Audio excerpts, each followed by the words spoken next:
믿음에 대하여 말씀을 나누고자 합니다. 요한복음 11장 말씀에 나사로가 아픈 그러한 지경에 이르렀습니다. 마리아는 예수님께 사람을 보내서 나사로가 아프다는 것을 전하였습니다. 3절 말씀처럼 사랑하는 자가 병들었나이다 라고 전한 것을 보면 이들의 관계가 굉장히 가까웠다는 것을 알 수 있습니다. 즉 나사로가 예수님께 사랑을 받는 사람이다 라는 것을 그 누이들이 알았다는 것이죠. 예수님께서는 나사로가 아프다는 이야기를 듣고 이 병이 죽을 병이 아니라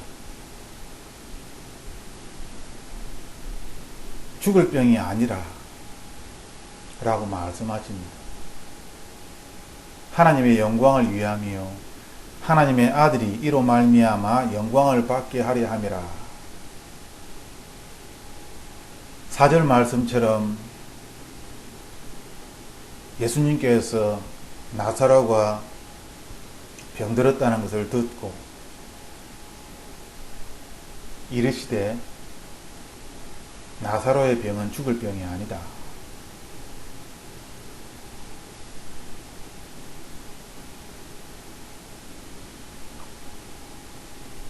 우리들은 치유에 있어서 한 가지 주의하여 알아야 할 것이 있습니다. 그것은 4절 말씀처럼 그 병이 어떠한지를 알아야 하는 것입니다. 이 병의 목적이 무엇인지를 알아야 한다는 것이죠. 그런데 이 안다는 이 과정에 있어서 어떤 사람들은 모든 것이 다 끝나고 난 다음 알게 되었다 라고 간증하는 사람이 있는 반면에 지금 4절 말씀처럼 사건이 일어나기 이전에 그 질병의 목적을 알고 있는 그런 사람도 있습니다. 저는 우리가 이 4절 말씀처럼 어떤 질병이 있을 때에 이 질병이 무엇을 위함인지 아는 사람이 되었으면 좋겠습니다. 이미 죽고 난 다음에 시간이 흘러서 그래서 하나님께서 이렇게 하셨구나 라고 고백하는 것이 아니라 왜 아픈 것인지 그 과정이 어떻게 흘러갈 것인지 나는 무엇을 어떻게 해야 하는 것인지 그것을 아는 사람이 되었으면 좋겠습니다.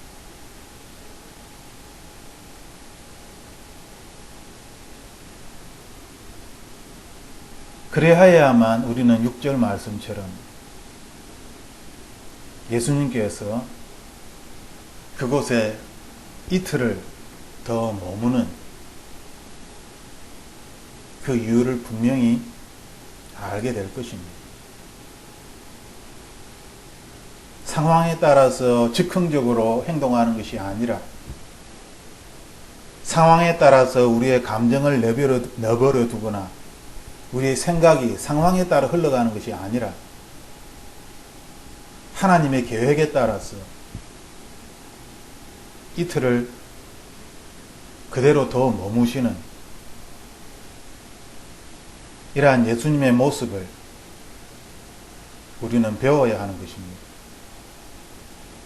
사람들은 이해할 수 없고 왜 사랑한다고 이야기하는 나사로가 병들어서 죽게 되었는데 빨리 그들에게 가지 않고 이틀이나 머물고 계시는 것인가? 사람들은 이해할 수 없습니다. 하나님의 사람도 이해하지 못할 것입니다. 하지만 예수님은 무엇을 해야 하는지 정확하게 알고 계셨고 그대로 행하신 것입니다. 그러므로 우리들은 이 모습에서 상황에 따라서 판단하면 안 된다. 사람들의 요구에 따라서 그 요구를 들어주고 행동하면 안 된다. 우리는 하나님의 뜻대로 행동해야 한다는 것을 예수님을 통해서 배우게 됩니다. 이 예수님의 행동이 사람들의 생각과는 정반대되는 그러한 행동일지라도 우리들은 나중에 요한복음 11장을 다 읽고 난 다음에 왜 이렇게 하셨는지 그 이유를 알게 되는 것처럼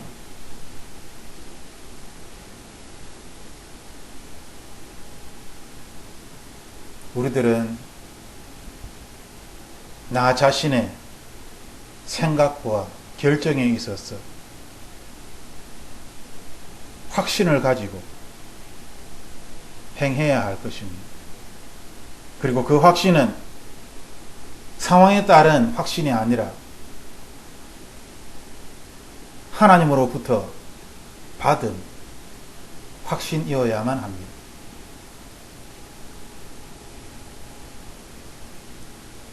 (14절) 말씀에 예수님께서는 나사로가 죽었다라고 말씀하시면서 이제 그곳을 떠납니다.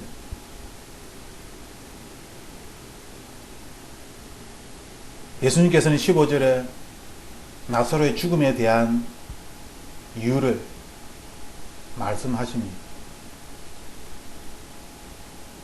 내가 거기 있지 아니한 것을 너희를 위하여 기뻐하노니 이는 너희로 믿게 하려 함이라.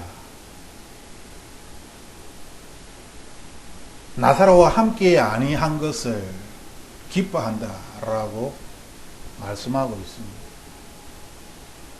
다 알기 때문이지.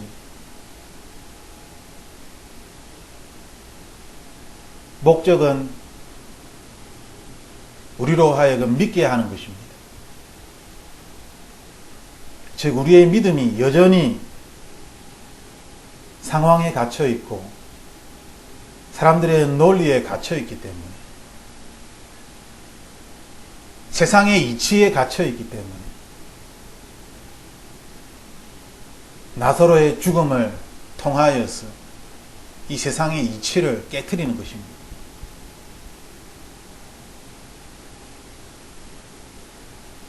(16절) 말씀에 보면은 도마는 예수님의 말씀의 의미를 깨닫지 못하고 우리도 주와 함께 죽으러 가자 라고 말을 합니다.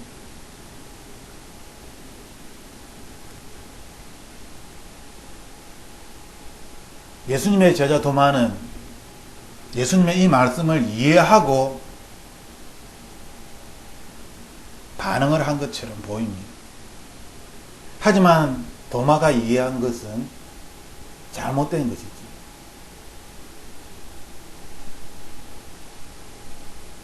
우리들도 도마처럼 어떤 상황 속에서 예수님이 하신 말씀을 오해할 때가 있습니다. 그 의미를 깨닫지 못하고 상황에 맞추어서 말하는. 왜냐하면 그것은 합리적이고 논리적이고 모든 사람들이 이해할 수 있는 그러한 말이기 때문입니다. 하지만 예수님의 말씀은 사람들이 이해할 수 없는 미래적인 예언적인 말씀이었고 더 나아가 사람들이 이해할 수 없는 이미 죽은 지 나흘이나 되는 사람을 살게 하는 그런 놀라운 일이었습니다. 어떻게 사람들이 이 예수님의 말씀을 이해할 수 있을까요? 우리는 이 요한복음 11장 말씀 전체를 읽으면서 예수님께서 우리에게 무엇을 이야기하려고 하시는지 고민을 해보아야 합니다. 단순히 죽은 나사로가 살았구나 라는 기적을 다룬 내용이 아니라 예수님께서 나사로의 이 사건을 통하여서 우리에게 무엇을 가르쳐 주시려고 하는 것입니다. 우리로 하여금 믿게 하기 위해서 나사로의 죽음을 사용하신 것인데 도대체 무엇을 믿게 하려는 것인가?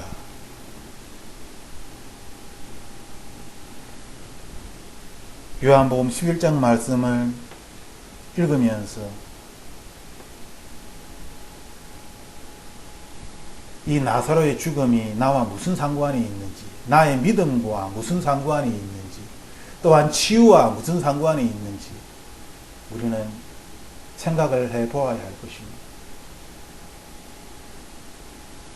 21절에 예수님께서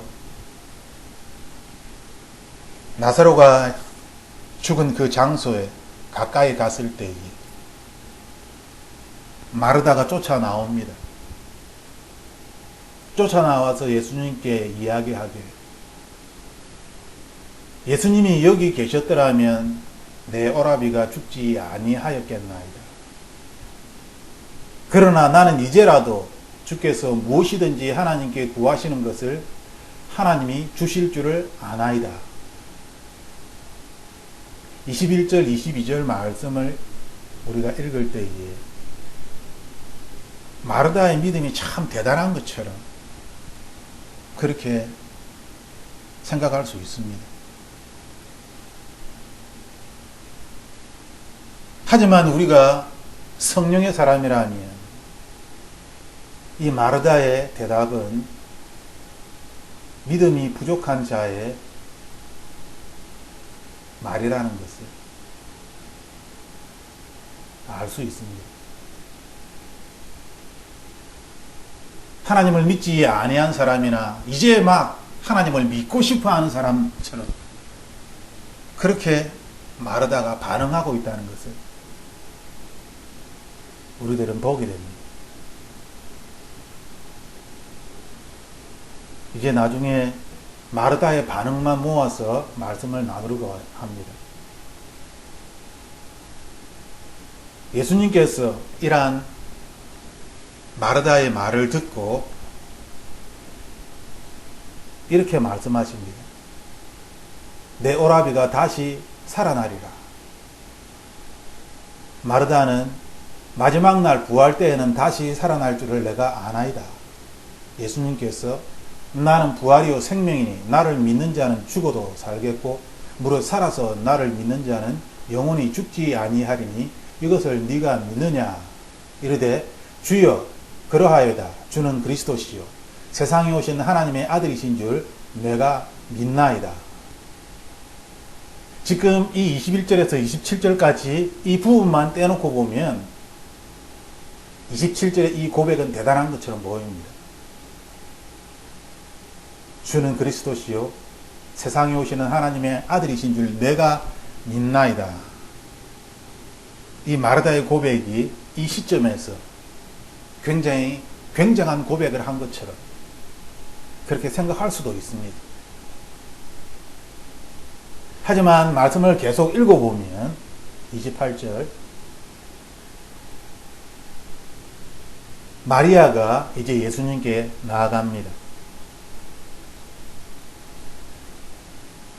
마리아도 또한 32절 말씀처럼 예수님을 뵙고서 그 발 앞에 엎드려 이르되 주께서 여기 계셨더라면 내 오라비가 죽지 아니하였겠나이다.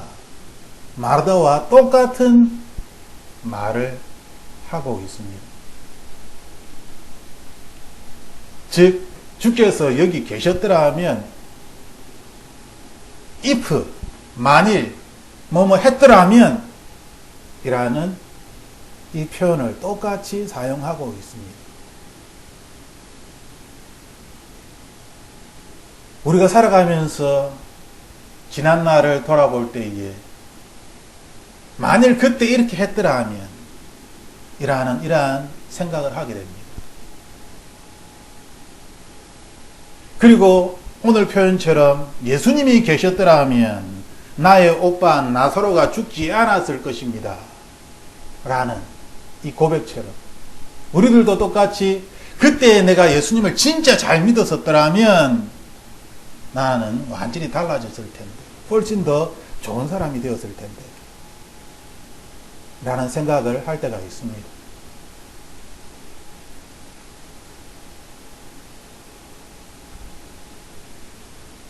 (33절) 예수님께서 마리아가 우는 것을 보시고, 그러니까 함께 온 유대인들도 함께 다 울고 다 고걸하였다는 것이죠. 그 모습을 보시고 예수님의 마음에는 비통함이 있었다. 그렇게 표현하고 있습니다. 38절에 다시 한번 예수께서 비통히 여기시며 라고 표현되어져 있습니다. 예수님께서 눈물을 흘리시는데 왜 눈물을 흘리시는지, 이것이 감정적인 눈물인지, 나사로가 죽었기 때문에 마리아나 그 주변의 유대인들이 슬퍼서 우는 그 눈물과 똑같은 성질의 너무나 슬퍼서 흘린 눈물인가, 아니면 다른 의미를 가진 눈물인가, 이것을 생각해 볼 필요가 있습니다. 우리가 33절에서 38절까지 말씀을 읽었을 때에 우리는 38절에서 예수님의 눈물은 마리아나 그곳에 있는 유대인들이 흘린 눈물과는 다른 종류의 눈물이다라는 것을 짐작할 수 있습니다.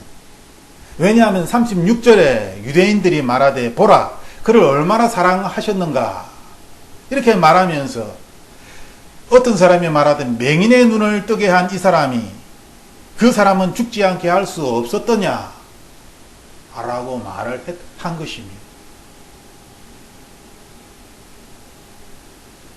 이 말을 듣고 예수님께서는 다시 속으로 비통히 여기셨다 라고 표현하고 있습니다.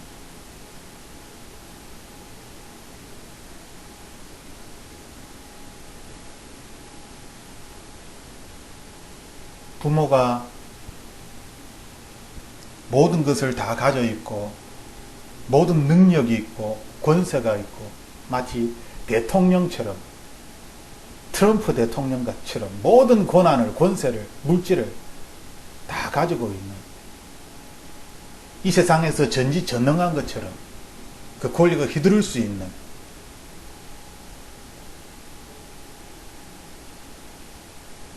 그런데 모든 것을 다 가진 전능한 사람이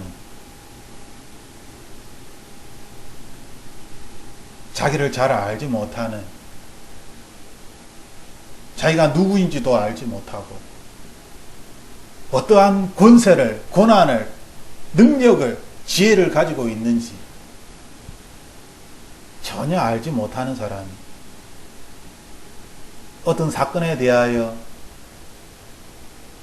함부로 그 대통령의 그 권한이 높은 사람의 이름을 덜먹거리면서, 물론 트럼프 이야기를 하는 것은 아닙니다.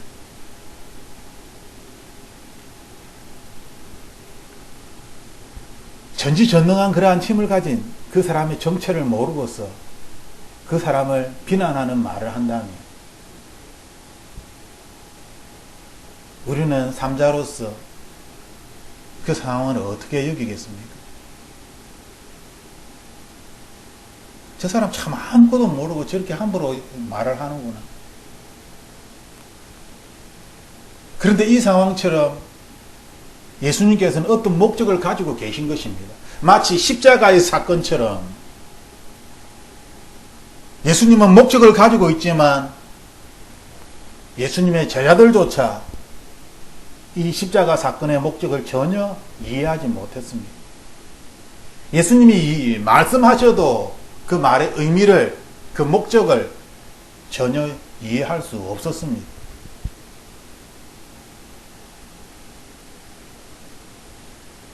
오히려 예수님이 가야 하는 그 길을 가로막는,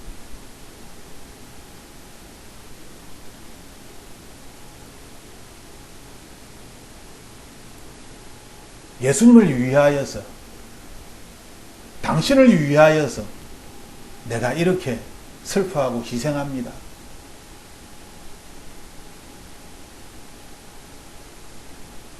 아무것도 가지지 못한 사람이, 능력도 없고 재물도 없고, 그런데 모든 것을 가지고 있는 사람에게 그 사람이 뭔가를 잘못하였기 때문에 이런 일이 생긴 것처럼 그렇게 이야기를 한다면, 그렇게 사실을 왜곡시켜 버린다면,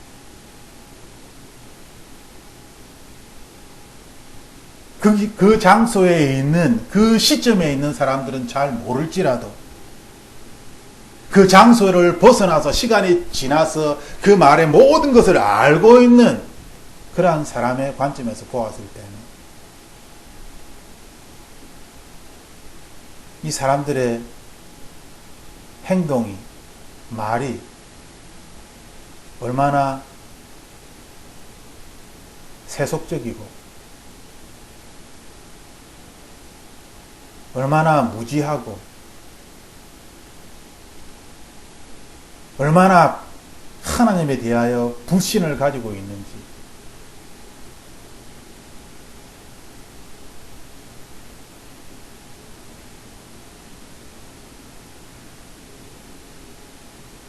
하나님의 사람들은 살아도 주를 위하여 살고 죽어도 주를 위하여 죽는다라고 말을 합니다.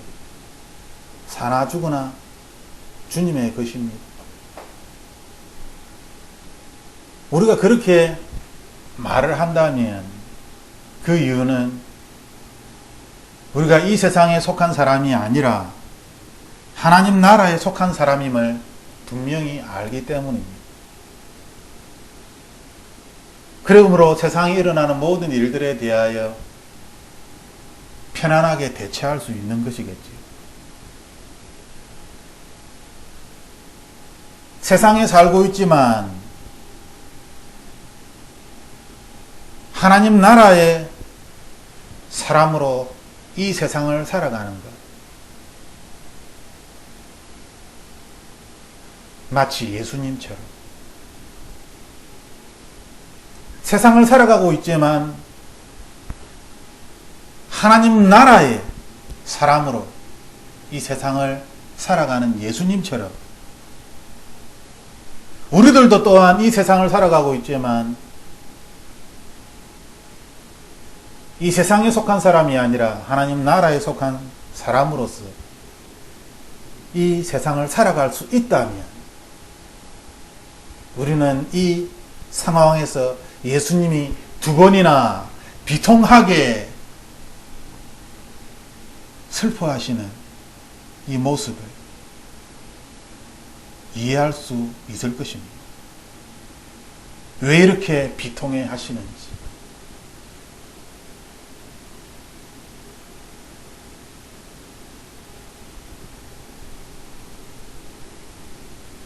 (39절) 말씀에 예수님께서 돌을 옮겨 놓으라, 이 말을 하였을 때에 마르다가 이렇게 이야기를 합니다. 주여, 죽은 지가 나흘이 되었음에 벌써 냄새가 나나이다.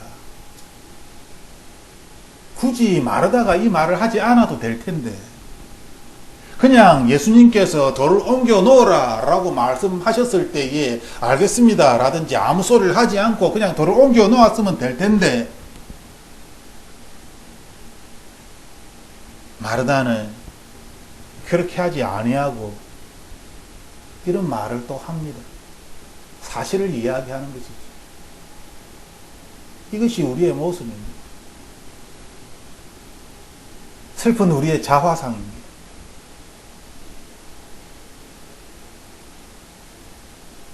예수님께서 이르시되 내 말이 네가 믿으면 하나님의 영광을 보리라 하지 아니하였느냐. 그러면서 예수님께서 눈을 들어 하늘을 보시면서 아버지여 내 말을 들으신 것을 감사하나이다. 항상 내 말을 들으시는 줄을 내가 알았나이다. 그러나 이 말씀을 하옵는 것은 둘러서 무리를 위함이니 곧 아버지께서 나를 보내신 것을 그들로 알게 하려 함이니이다. 굳이 이 말을 할 필요가 없는데 이렇게 하셨다는 것이죠. 이렇게 하신 이유는 예수님의 말을 하늘에 계신 하나님께서 듣고 계신다. 우리가 앞부분에 보면 예수님께서 마르다가 사람을 보냈을 때 나사로가 병들어 있습니다 라는 그 말을 듣고 예수님께서는 앞부분에 이 병은 죽을 병이 아니라 라고 4절에 말을 합니다.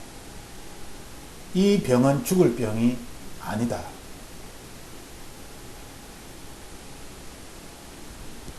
그리고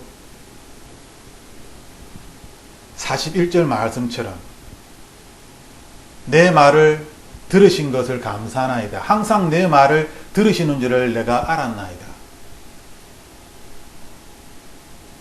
이 말씀의 의미는 무엇입니까? 내가 막 강구하면 하나님께서 내 말을 다 들으시는 줄 하나님께서, 그러므로 우리는 열심히 강구해야 된다. 불의한 재판관의 비유처럼 막 때를 쓰고 때를 쓰면 그 불의한 재판관도 결국 듣지 아니하느냐. 그러므로 열심히 때를 쓰고 강구해야 한다 라는 것을 우리에게 이야기하는 것입니다. 하나님께서 다 듣고 계시니 열심히 때를 써라. 너희들은 하나님의 자녀이고 그러므로 하나님께서는 다 듣고 계시니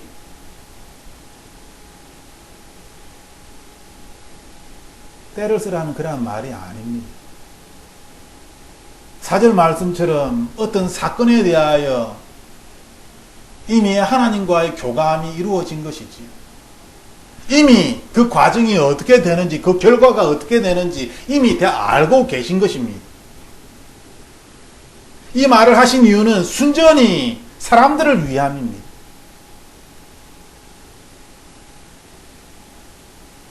우리가 어떤 사역을 할 때 굳이 그 말을 할 필요가 없는데 그렇게 말을 하는 이유는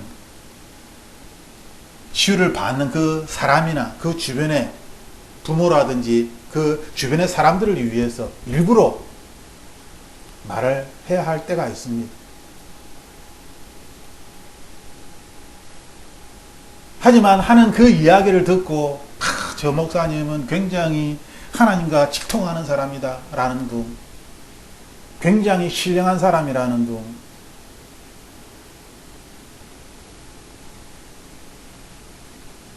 예수님의 목적은 예수님이 메시아이심을, 전능하신 분이심을 알게 하려는 것입니다.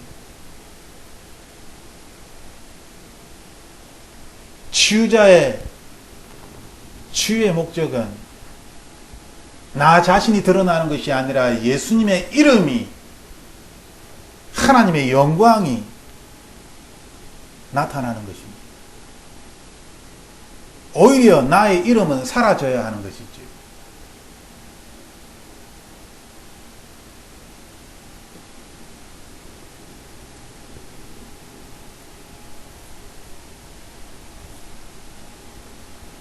우리는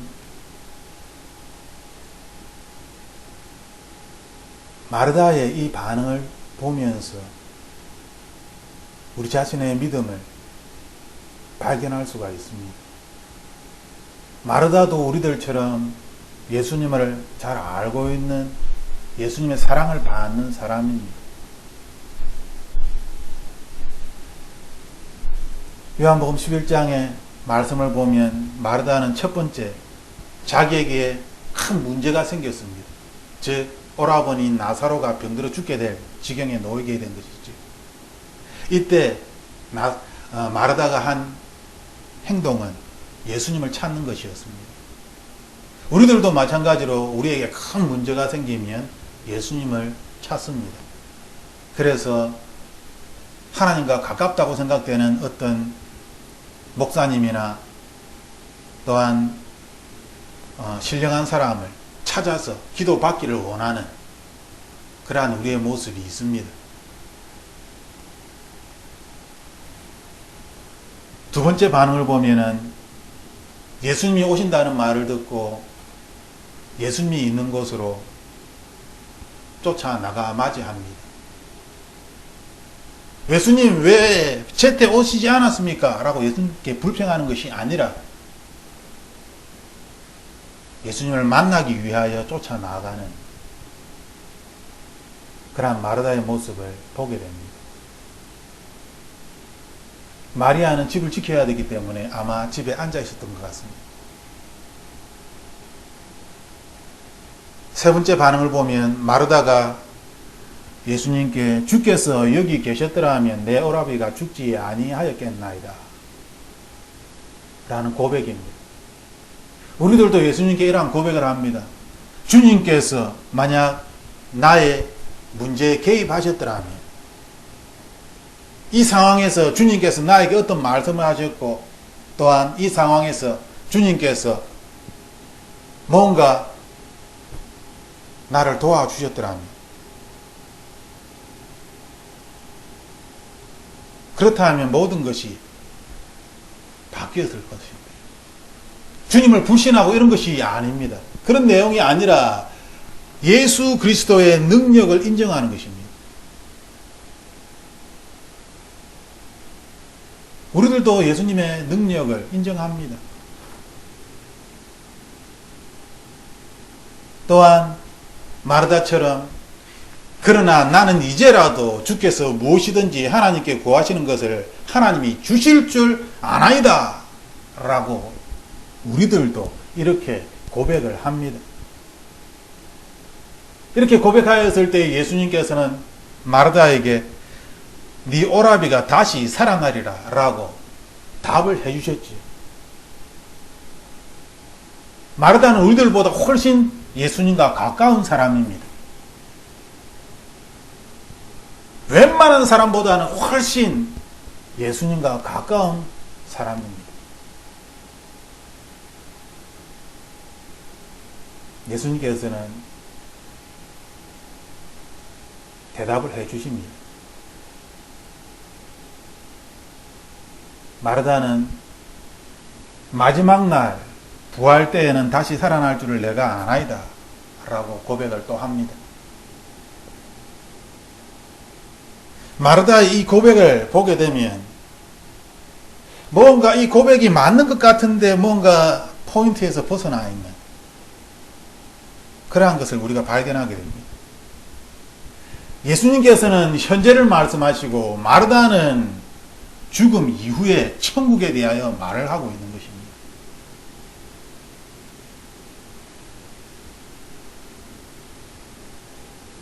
여기에서 우리의 고민이 있습니다. 여기에서 우리는 마르다가 어떤 실수를 범하고 있는지 발견하게 되는 것입니다. 예수님께서는 구약 성경과 마찬가지로 나는 부활이요 생명이니 나를 믿는 자는 죽어도 살겠고 무릇 살아서 나를 믿는 자는 영원히 죽지 아니하리니 이것을 네가 믿느냐. 아브라함이 하나님, 이삭의 하나님, 야곱의 하나님이시면 살은 자의, 죽은 자의 하나님이 아니라 살아 있는 자의 하나님이십니다. 본문에서도 동일하게 우리에게 말씀하고 있습니다. 마르다는 이러한 예수님의 대답에 긍정적으로 또한 반응합니다. 주는 그리스도시요 세상에 오시는 하나님의 아들이신 줄 내가 믿나이다. 하나님의 아들이신 줄 내가 믿나이다. 얼마나 긍정적인 표현입니까? 그런데 반전이 나타납니다. 예수님께서 돌을 옮겨 놓으라. 그때 마르다가 끼어듭니다. 예수님, 죽은 지가 이미 4일이나 되었습니다. 벌써 냄새가 심하게 납니다. 그때 예수님께서 내 말이 네가 믿으면 하나님의 영광을 보리라 하지 아니하였느냐. 네가 믿으면, 즉 이 믿음의 문제입니다. 마르다의 믿음은 미래적입니다. 하늘에 속한 믿음, 하늘을 자꾸 이야기합니다. 천국에 대한 믿음.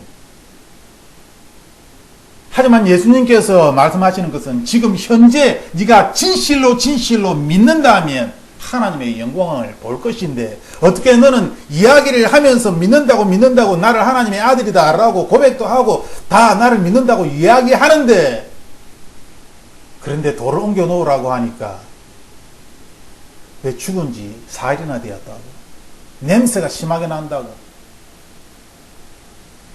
나도 다 알고 있는 사실인데 왜 세상 사람들처럼 사실을 이야기하느냐.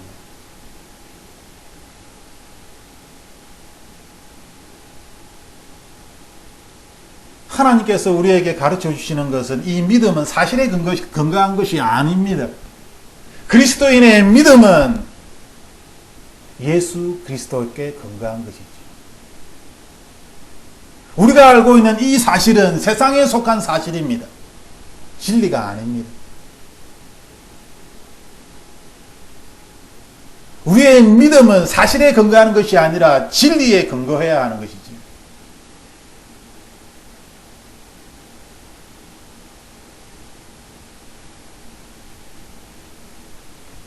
내 말이 네가 믿으면 하나님의 영광을 보리라 하지 아니하였느냐.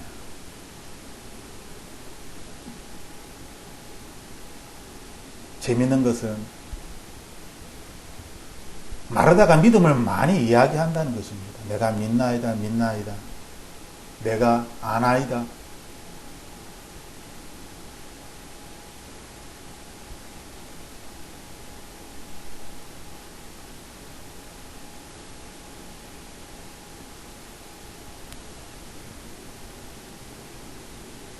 우리는 이 세상을 살아가면서 마르다처럼 예수님께 이야기할 때가 참 많이 있습니다.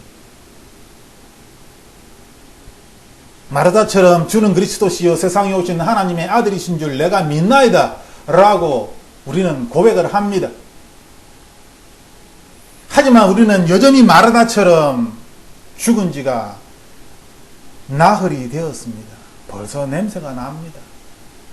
라고 또한 마르다처럼 이야기를 합니다. 즉 우리는 사실에서 벗어나지 못하는 것이지, 또한 사실을 이야기하는 것이 맞다라고, 옳다라고.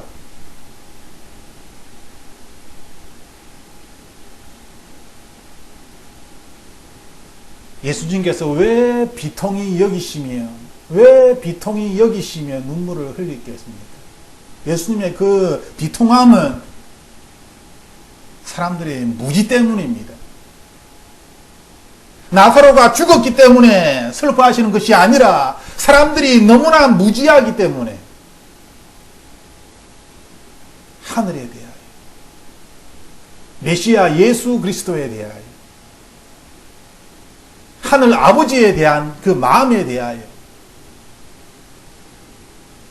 하나님의 지식과 계획에 대하여 너무나 무지하기 때문에 그들은 눈에 보이는 사실을 따라서 판단하고 슬퍼하고 그렇게 말을 하기 때문에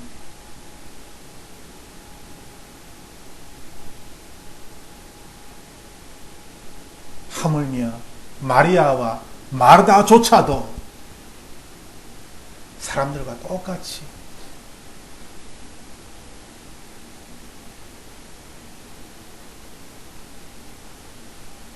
주는 그리스도시요 세상에 오시는 하나님의 아들이신 줄 내가 믿나이다. 나는 이제라도 주께서 무엇이든지 하나님께 구하시는 것을 하나님이 주실 줄 아나이다. 잘 알고 있고 잘 믿고 있다라고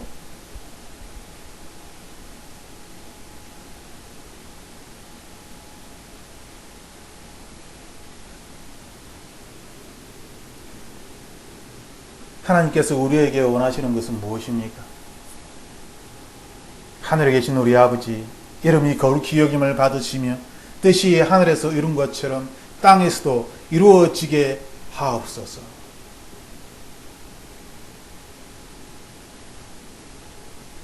나의 아버지는 하늘에 계십니다. 나의 아버지가 하늘에 계시다는 것을, 나의 아버지는 하늘에서 모든 우주 만물을 창조하신 창조주이시니 나를 만드시고 모든 것을 알고 계시는, 그리고 내가 어느 날 주님의 품으로 온전히 다시 돌아오기를 하나님께서 기다리고 계신다는 것.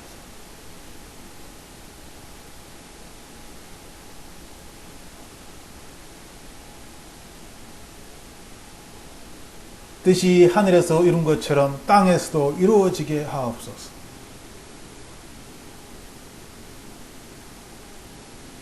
치유는 하나님 나라의 일이 이 땅에 이루어지는 것입니다.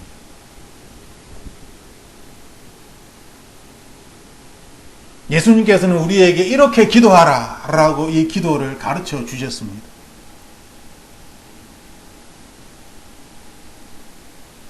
왜 그리스도인은 이 세상과 이 세상 사람들과 다른 삶을 살아가게 되는 것일까요? 왜 예수님께서는 세상 사람들이 가지 않는 좁은 길로, 좁은 문으로 가라 라고 우리에게 말씀하시는 것일까요? 왜 예수님께서는 고난의 길을, 또한 자기의 십자가를 지고 예수님을 따르라라고 우리에게 말씀하시는 것일까요? 그것은 우리의 이 세상의 삶이 이 세상에 속한 것이 아니라 하나님 나라와 관련이 있기 때문입니다. 예수님께서는 하나님 나라의 관점에서 우리에게 말씀하시는데, 우리는 끊임없이 세상 나라의 관점에서 세상 사람들과 똑같은 사고방식과 감정을 가지고 세상 사람들처럼, 즉 옛 사람을 벗어버리지 못하고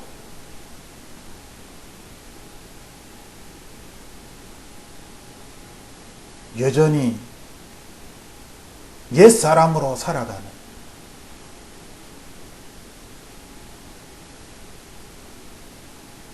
그러므로 하나님께서 하늘에 계신 우리 아버지라는 이 말씀에 있어서도 우리에게 하늘이 무엇인지, 우리는 우리 눈에 보이는 이 세상만을 바라보며 기도합니다.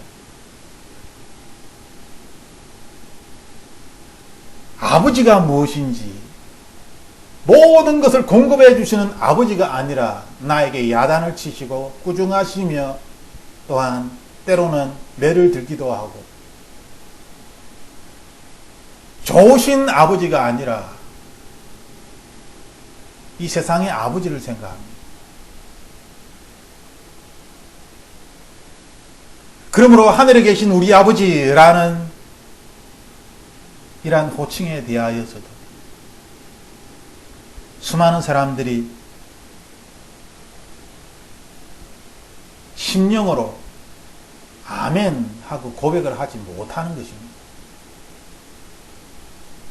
저 역시 많은 사람들이 기도를 할 때에 하늘에 계신 나의 아버지라고 이렇게 기도를 시작하는 사람들을 많이 보지 못했습니다.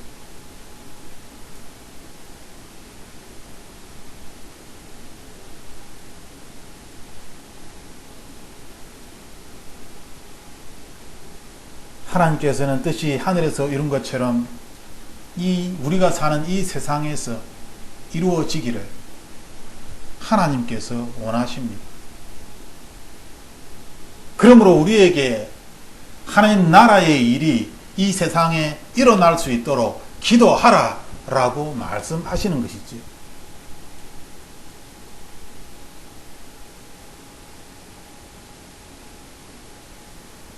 이것이 믿음입니다. 하늘의 것이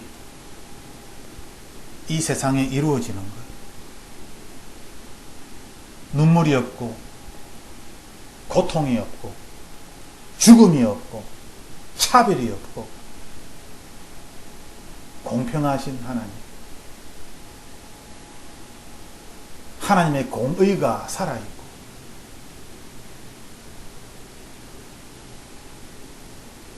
어둠이 없으며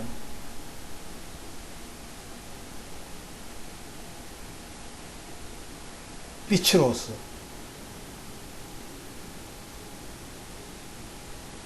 우리에게 환히 비춰주시는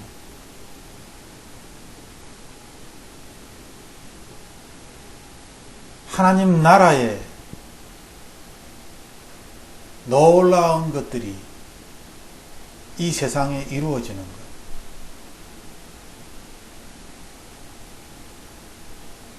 이것은 이 말씀을 믿는 자만이 하나님께 구할 수 있는 것입니다. 이 말씀을 믿지 아니한다면 뜻이 하늘에서 이룬 것처럼 땅에서도 이루어지게 하옵소서라고 기도하지 못하는 것입니다. 결국 우리가 기도하는 것은 하늘에서 이룬 것이 아니라 하나님 내가 돈이 없습니다. 돈을 가지게 해주세요. 하나님 우리 자녀가 공부를 못합니다. 공부 잘하게 해주세요. 하나님 내가 건강이 너무 약합니다. 건강을 잘 지킬 수 있도록 건강하게 해주세요. 이 세상의 것들을 놓고 기도할 뿐이지 하늘에서 이룬 것이 아니라 이 세상에서 있는 것들, 이 세상에 속한 것들, 이 세상이 헛된 것들, 영원한 사랑이 아니라 잠시 있다가 잠시 사라져버리는 그러한 사랑이, 그것이 잘못되었다는 것을 모든 세상 사람들이 다 알고 있음에도 불구하고 그 사랑밖에 모르는 사람처럼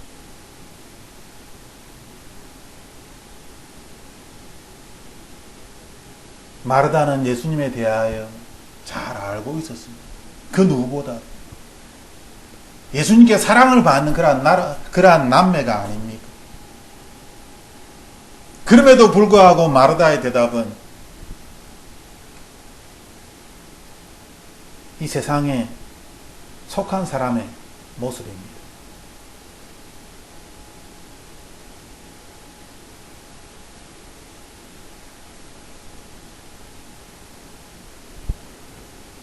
요한복음 3장 12절 말씀해 보면 내가 땅의 일을 말하여도 너희가 믿지 아니하거든 하물며 하늘 일을 말하면 어떻게 믿겠느냐. 우리의 심령을 파고드는 괴로운 말입니다. 너무나 아픈 말입니다. 너무나 두려운 말입니다.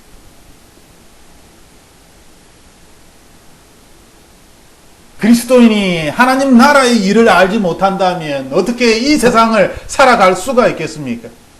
살아갈 수는 있겠죠. 비굴하게. 하나님의 자녀의 모습이 아니라 세상 사람들과 똑같은 모습으로.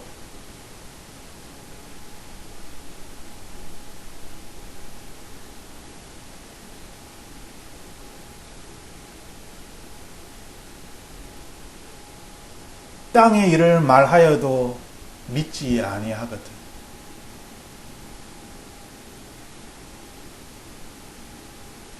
우리는 이 예수님의 말씀을 들으면서 비통함을 느끼지 않습니까? 사람들은 이야기합니다. 내가 이렇게 아프고 힘들고 고통 가운데 있는데 하나님이 도와주셔서 한 번만 내가 나을 수 있다면, 회복될 수 있다면, 다시 정상적인 삶을 살아갈 수 있다면, 내가 성령 하나님을 한 번만 만날 수 있다면,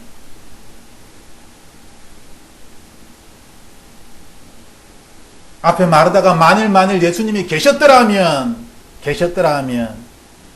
이라고 이야기하는 것처럼 우리들도 동일하게 그렇게 계속 이야기하는 것입니다. 하지만 하나님께서는 땅의 일을 말하여도 너희가 믿지 아니한다.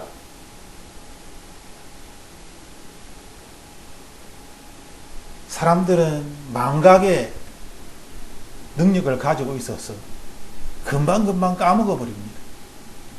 성경을 보면 수많은 사람들이 예수님을 쫓아왔지만, 예수님의 그 놀라운 기적을 보며 예수님을 메시아라고 인정하였지만, 어느 한순간 수많은 사람들이 예수님을 떠나버립니다.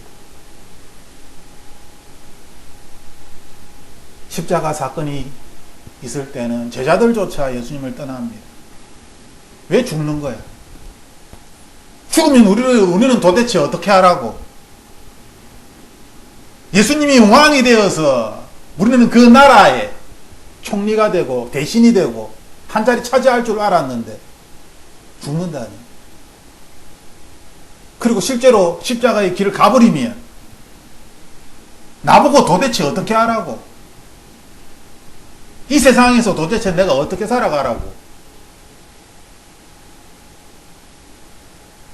십자가 사건을 이해하지 못합니다. 왜냐하면 세상의 관점으로 예수님을 생각했기 때문입니다.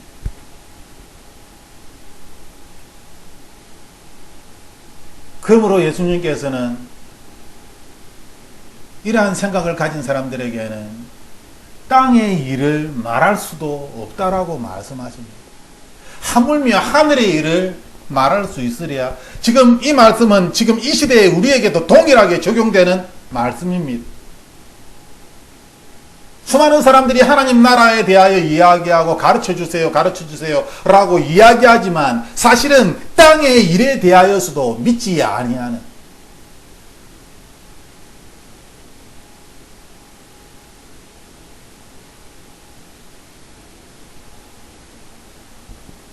결론으로 우리가 무엇을 믿어야 할까요? 마르다의 믿음이 어디에서 잘못된 것입니까? 마르다가 그렇게 고백을 하고 그 고백은 너무나 좋은 고백인데 그럼에도 불구하고 마르다는 우리 오라버니가 죽은 지 사흘이나 됐습니다. 냄새가 납니다. 돌을 왜 옮기려고 하십니까? 왜 이런 말을 할까요?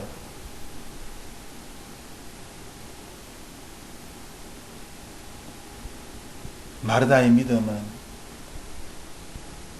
이 세상에 속한 믿음이기 때문에, 이 세상에 관한 믿음이기 때문에, 이 세상의 이치를 따라가는 믿음이기 때문에,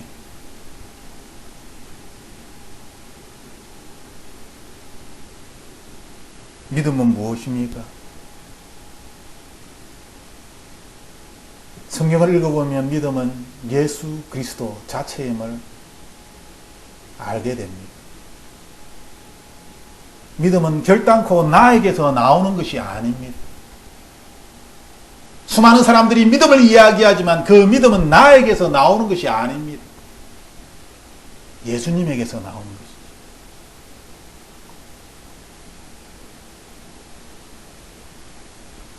감사한 것은 예수 그리스도를 믿음으로 말미암아 모든 믿는 자에게 미치는 하나님의 의인이 차별이 없느니라.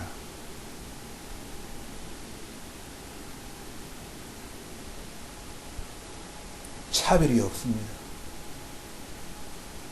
내가 어제 비록 죄를 지었을지라도 오늘 그 죄를 회개한다면 우리의 죄는 사하여지고 우리는 구원을 받게 될 것입니다.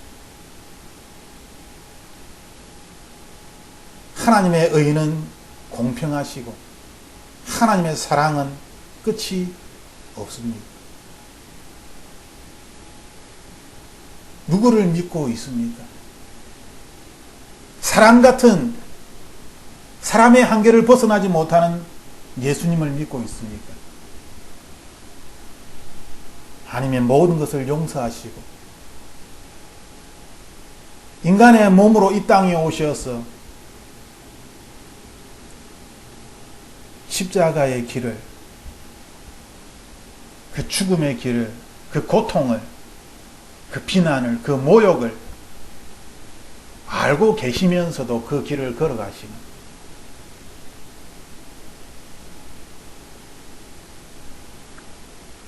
모든 것을 아시는 전능하신 하나님, 예수 그리스도를 믿고 있습니다.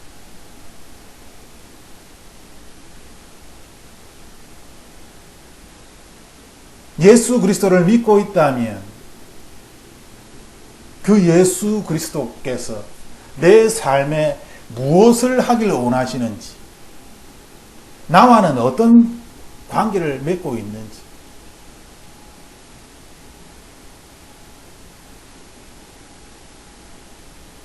우리는 매일의 삶에서 나와 예수님과의 관계를 확인해야만 합니다. 이 예수님께서는 우리에게 말씀하실 때에 나의 자녀들을 모든 상황에서 구원을 할 것이다. 모든 상황에서, 모든 어려움에서, 모든 고난에서 내가 구원할 것이다. 라고 말씀하십니다.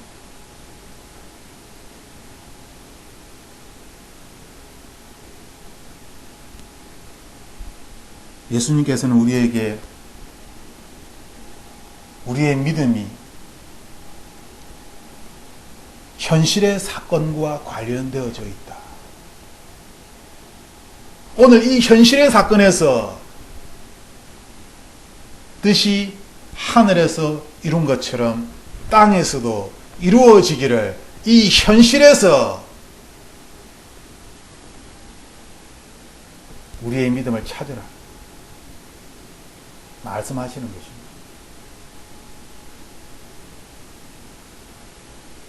마르다처럼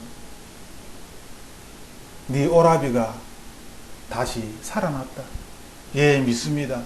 마지막 날에 내 오라비가 부활하여서 주님의 보좌 곁에 함께 있을 줄 믿습니다. 라고 고백하는 그 고백이 아니라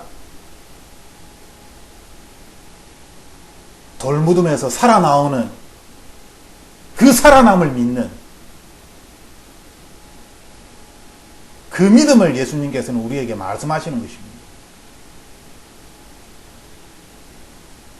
수많은 하나님을 믿지 아니하는 사람들이 하나님을 믿는 그리스도인들에게 또한 하나님에게 무엇을 요구하고 있습니까?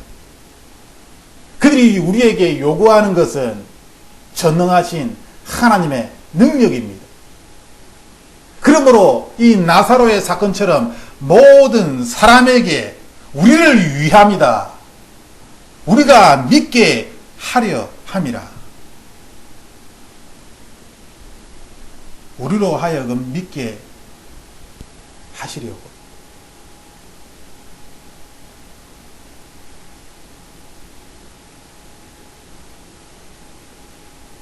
치유는 믿음과 관련되어져 있습니다.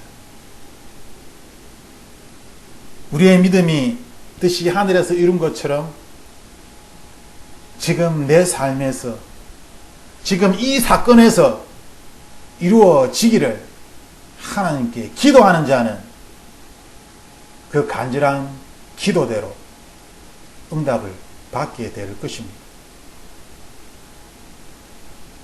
우리의 믿음은 나 자신에게서 나오는 것이 아닙니다.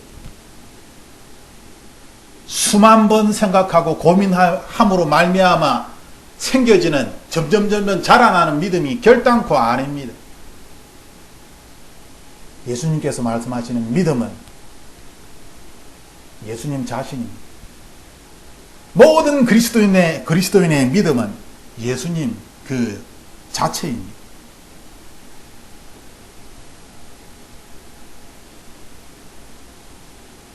그러므로 우리는 다시 그리스도인이 되었어. 예수님을 이야기하고 예수님을 위해서 예수님에 의해서 예수님에 관해서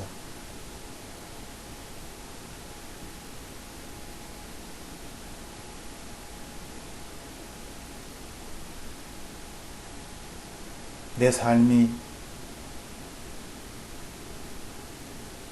예수님과 깊이 관련되어져 있습니다. 하루에 24시간 중에 한두 시간 관련된 것이 아니라 1, 2분 관련된 것이 아니라 내 삶 모두가 전체가 철저하게 예수님과 관련되어져 있습니다.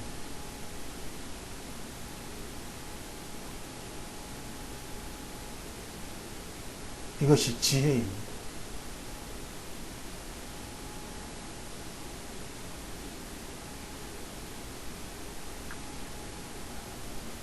이 시간 우리가 예수님의 믿음에 대하여 이야기를 하였습니다. 마르다가 가지고 있는 사람의 믿음은 어떤 상황에 대하여 제대로 이해하지 못하지만 예수님께서 가지고 계신 이 믿음은 그 상황을 정확하게 알고 계셨고 그 결과도 알고 계셨습니다. 하나님의 뜻대로 예수님은 행하셨습니다. 우리는 예수님의 믿음을 쫓아서 이 세상을 살아야 합니다. 나 자신의 믿음을 버리십시오. 내가 가진 이 얕은 경험, 얕은 지식 다 버리십시오. 하나님께서는 우리에게 날마다 새롭게 변화를 받아라 라고 말씀하십니다. 날마다 새로워져야 하는 것이죠. 날마다 이전의 것은 버리고 오늘도 예수님으로 말미암아 새로워지는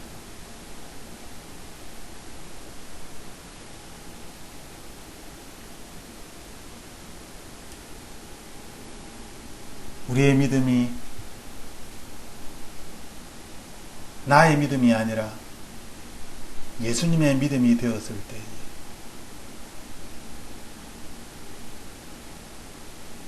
우리는 나 자신이 하나님의 자녀임을 분명히 알게 될 것입니다. 내가 이 세상에 나그네로 살아가는구나.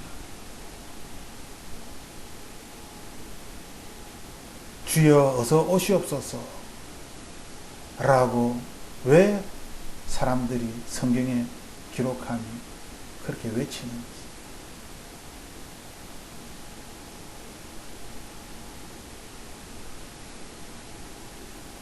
살아계신 하나님,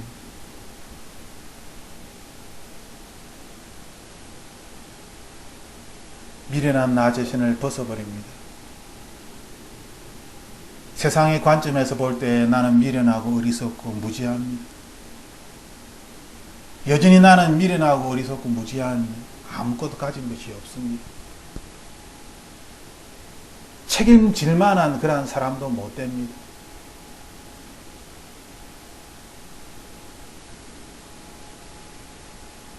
하지만 나의 주 예수 그리스도를 생각할 때에 힘을 낼 수 있습니다.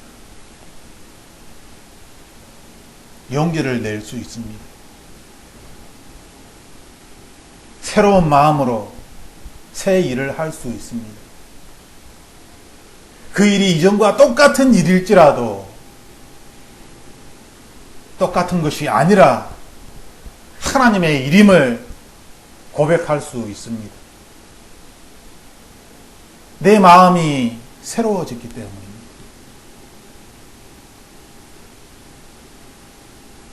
하나님께서는 우리에게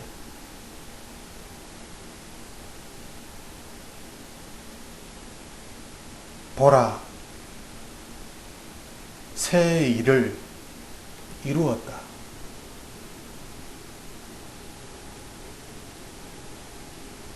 보라, 옛 것은 지나갔고 새 것이 되었다.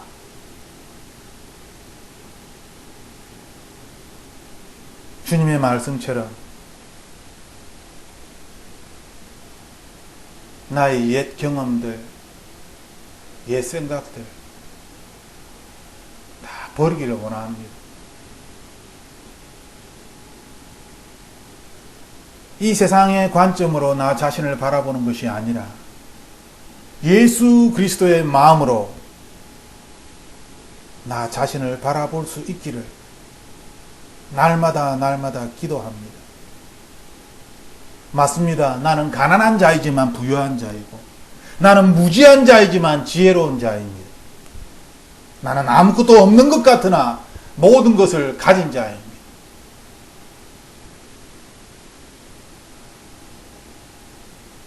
나의 아버지는 하늘에 계시니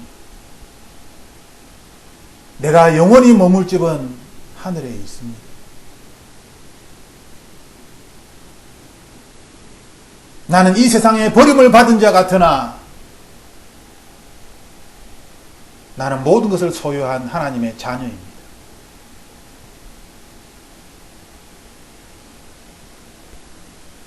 세상의 관점을 벗어버리고 나의 옛 생각을, 옛 경험을 벗어버리고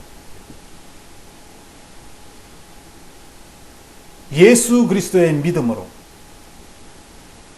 모든 일들을 바라볼 수 있도록 축복하여 주시옵소서.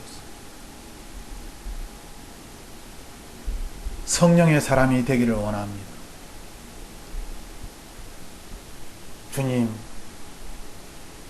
주님의 자비를 우리에게 베풀어 주시옵소서.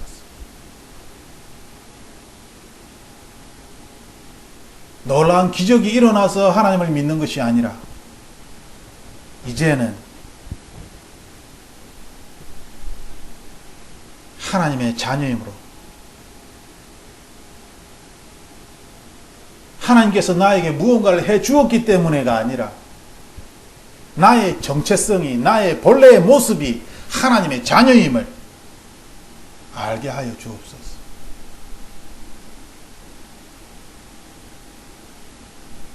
살아계신 하나님, 이 모습 그대로 주님께 나아갑니다. 그 이유는 주님께서 모든 것을 알고 계시기 때문입니다. 내가 주님 앞에 나아갈 때에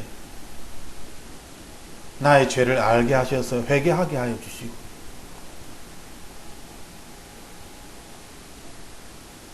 회개의 눈물로 말미암아 그리스도의 사랑이 내 안에 다시 새롭게 다가오게 하여 주옵소서.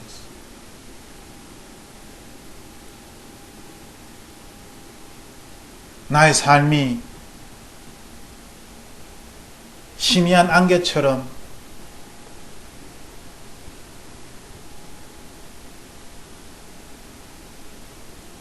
공기를 잡는 것처럼 허공에 손을 휘두르는 것이 아니라 분명한 목적을 가지고 이 땅을 살아갈 수 있도록 주님 축복하여 주시옵소서. 그 목적이 세상 사람들이 생각하는 목적이 아니라 살아도 죽어도 주의 영광을 위하여 예수 그리스도의 이름을 위하여 살게 하여 주옵소서.